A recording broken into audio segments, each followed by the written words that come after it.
Hi hello എല്ലാവർക്കും നമസ്കാരം. ഇങ്ങനെയൊക്കെ പറയണമെന്നുണ്ട്, പക്ഷെ എന്തിനാ വെറുതെ ക്ലീശയല്ലേ, അതുകൊണ്ട് ഞാൻ മനഃപൂർവ്വം അത് അവോയ്ഡ് ചെയ്യുന്നതാണ്. ഞാൻ ഈ 2-3 ദിവസമായിട്ട് ഒരു സിനിമ കാണാനായിട്ട് ഇങ്ങനെ ട്രൈ ചെയ്തുകൊണ്ടിരിക്കുകയാണ്. ഈ കഴിഞ്ഞ തേഴ്സ്ഡേയിൽ അതിൻ്റെ ഫസ്റ്റ് റിലീസ് ഡേ ആയിരുന്നു. അപ്പോൾ അന്ന് കാണാനായിട്ട് ഇങ്ങനെ പോയപ്പോഴത്തേക്കും ആരും ടിക്കറ്റ് ബുക്ക് ചെയ്തിട്ടില്ല, ആകെ 2-3 പേരേ ഉള്ളൂ. അപ്പം ഞാൻ കരുനാഗപ്പള്ളി എച്ച്.ആൻഡ്.ജെ കോംപ്ലക്സിലുള്ള മൈ സിനിമാസിലാണ് സിനിമ കാണാൻ പോയത്. അപ്പോൾ അവിടെ ഷോ അവർ ക്യാൻസൽ ചെയ്തു. അവർക്ക് ഒരു 10 പേരെങ്കിലും കുറഞ്ഞത് വേണമെന്ന് പറഞ്ഞു. ഞാൻ ഒരുപാട് ഒരു ആഗ്രഹം വെച്ചിട്ടാണ് ഈ സിനിമ കാണാനായിട്ട് പോയത്.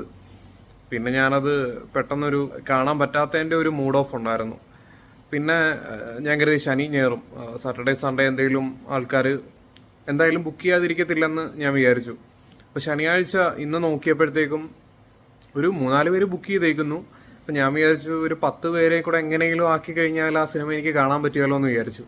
അപ്പം ഞാനിങ്ങനെ ഒരു മൂവി ഗ്രൂപ്പ് ഉണ്ട്, അപ്പോൾ അതിനകത്തിൽ കയറി ഇങ്ങനെ ഒരു പോസ്റ്റ് ഇട്ടായിരുന്നു, ഒരു 10 പേരുണ്ടെങ്കിൽ എനിക്ക് ഈ സിനിമ കാണാൻ പറ്റും, ആരെങ്കിലും പറ്റുമെങ്കിലും ഒന്ന് ബുക്ക് ചെയ്യാനെന്നും പറഞ്ഞുകൊണ്ട് ഇട്ടിട്ടുണ്ടായിരുന്നു. ഒരു 1 hour കഴിഞ്ഞപ്പോഴത്തേക്ക് ഒരു 10-16 ബുക്കിങ്. അപ്പോൾ ഞാൻ വിചാരിച്ചു ഇനിയിപ്പോൾ എന്നെന്തായാലും ഷോ കാണും, കൺഫേം ആണ്, അപ്പോൾ പോകാമെന്ന് വിചാരിച്ചു. അപ്പോൾ കറക്റ്റ് ഒരു 3 മണിയായപ്പോൾ എത്തി, സിനിമ തുടങ്ങി, കണ്ടു. ഞാൻ ഈ സിനിമ കാണാനായിട്ട് ഇത്ര ആഗ്രഹിച്ചതിന് ഒരു 100% സാറ്റിസ്ഫാക്ഷൻ ആണ് ഈ സിനിമ കണ്ടു കഴിഞ്ഞപ്പോൾ കിട്ടിയത്. എനിക്ക് അത്ര ഇഷ്ടപ്പെട്ടു. തമിഴിൽ ഇത്രയും നല്ലൊരു സിനിമ ഈ അടുത്ത് ഞാൻ കണ്ടിട്ടില്ല. അതിപ്പോൾ കഴിഞ്ഞ വർഷമാണെങ്കിലും ഈ വർഷമാണെങ്കിലും പോലും ഇത്രയും സാറ്റിസ്ഫാക്ഷൻ കിട്ടിയൊരു സിനിമ വേറെ ഇല്ലെന്ന് വേണേൽ പറയാം. ശശികുമാർ നമുക്കെല്ലാം അറിയാം. സുബ്രഹ്മണ്യപുരം എന്ന് പറഞ്ഞ സിനിമ, പുള്ളിയെ കാണുമ്പോൾ എപ്പോഴും ആ ഒരു സിനിമയാണ് ഓർമ്മ വരുന്നത്. അതിനകത്തിലെ കൺകളിരുണ്ടാൽ എന്ന് പറഞ്ഞ സോങ് ആ സമയത്ത് ഭയങ്കര ട്രെൻഡിങ് ആയിരുന്നു. അതുണ്ടാക്കിയ ഓളം ചെറുതല്ല. കൺകളിരുണ്ടാൽ കൺകളിരുണ്ടാൽ ഭയങ്കര രസമുള്ളൊരു പാട്ടാണ് താമര എന്ന് എഴുതിയത്. അതിനുശേഷം ഒരുപാട് സിനിമകൾ വന്നെങ്കിലും ശശികുമാറിന്റെ നല്ല സിനിമകൾ പൊതുവെ കുറവായിരുന്നു. ഇടയ്ക്ക് ഇറങ്ങിയ അയോധ്യ എന്ന് പറഞ്ഞ സിനിമ നല്ലൊരു പടമായിരുന്നു. പക്ഷെ എന്നാലും പുള്ളിയുടെ പെർഫോമൻസ് എനിക്ക് അതൊരു കോമൺ ആയിട്ട് ആർക്ക് വേണമെങ്കിലും ചെയ്യാൻ പറ്റുന്ന ഒരു ക്യാരക്ടറായിട്ട് എനിക്ക് തോന്നിയത്. പക്ഷെ ഈ ടൂറിസ്റ്റ് ഫാമിലിയിലോട്ട് വരുമ്പോഴത്തേക്കും he done his job very well. പുള്ളി നന്നായിട്ട് ചെയ്തിട്ടുണ്ട്. എനിക്ക് ഭയങ്കര ഇമോഷണലി, ഞാൻ മാത്രമല്ല തിയേറ്ററിൽ ഇരുന്ന എല്ലാവരും ഈ സിനിമ കഴിഞ്ഞപ്പോഴത്തേക്കും ക്ലാപ്പ് ചെയ്യുമായിരുന്നു. അത്രയ്ക്ക് അടിപൊളി ഫീൽ ഗുഡ് ഫിലിമാണ്. മസ്റ്റായിട്ടും തിയേറ്ററിൽ കാണേണ്ട സിനിമയാണ്. ഞാൻ ഇങ്ങനെ വെറുതെ ഒരു സിനിമയെക്കുറിച്ചൊന്നും പറയില്ല പൊതുവെ. ശശികുമാറിനെ കൂടാതെ സിമ്രാനുണ്ട്, പിന്നെ മിഥുൻ ജയശങ്കർ നമ്മുടെ ആവേശം സിനിമയ്ക്കകത്തിലൊക്കെ ഒരു ക്യാരക്ടർ ചെയ്തൊരു പയ്യനാണ്. പിന്നെ കമലേഷ് എന്ന് പറഞ്ഞിട്ടുള്ള ചെറിയൊരു പയ്യനുണ്ട്. അത് ഇതിനകത്തിൽ ശശികുമാറിന്റെ മോനായിട്ടാണ് ക്യാരക്ടർ ചെയ്തേക്കുന്നത്. അടിപൊളിയായിട്ട് ചെയ്തിട്ടുണ്ട്, ഒരു രക്ഷയില്ല. ആ പയ്യന്റെ കുറെ കോമിക് സീൻസ് ഉണ്ട്, ഒരു രക്ഷയില്ല. അടിപൊളിയായിട്ട് എൻജോയ് ചെയ്തു, എനിക്ക് നന്നായിട്ട് ഇഷ്ടപ്പെട്ടു.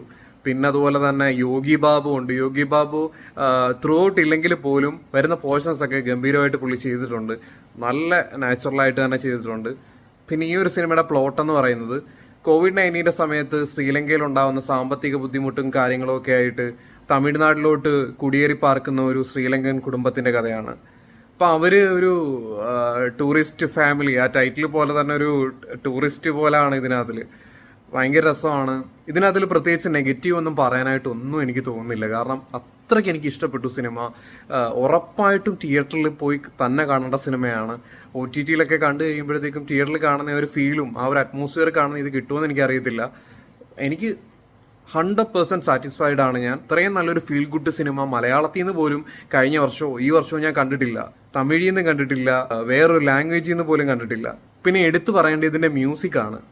ഒരു രക്ഷയില്ല, അടിപൊളിയായിട്ട് ഈ സിനിമയുടെ മൂവ്മെന്റ് എല്ലാം ഗ്രഹിച്ചിട്ടാണ് ഇതിന്റെ മ്യൂസിക് ചെയ്തിരിക്കുന്നത്. ഇതിന്റെ മ്യൂസിക് ചെയ്തിരിക്കുന്നത് സീൻ റോൾഡൺ ആണ്.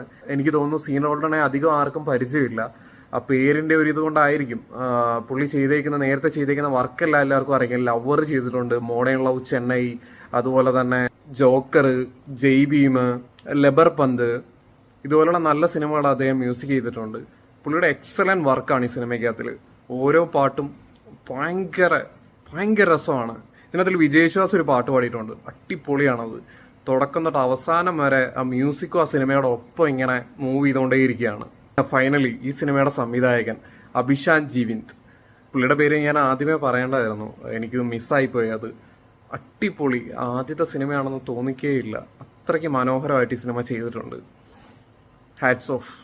ഇനിയിപ്പോൾ തിയേറ്ററിനെ പറ്റി 2 വാക്ക് പറയാം. എനിക്ക് ഒരുപാട് മെമ്മറീസ് ഉള്ളൊരു മൾട്ടിപ്ലക്സ് ആണ് മൈ സിനിമാസ്. ഇപ്പോൾ അതിൻ്റെ പേര് മൈ സിനിമാസ് എന്നാണെങ്കിൽ നേരത്തെ കാർണിവൽ എന്നായിരുന്നു. അപ്പോൾ കാർണിവൽ സിനിമാസിൽ ഞാൻ എൻ്റെ +2ൻ്റെ സമയത്തെ പണ്ട് തൊട്ടേ എപ്പോൾ സിനിമ വന്നാലും അവിടെയാണ് പോകുന്നത്. കാരണം റെയർ ആയിട്ടുള്ള എല്ലാ സിനിമകളും എനിക്ക് അവിടെ കാണാൻ പറ്റുന്നുണ്ടായിരുന്നു.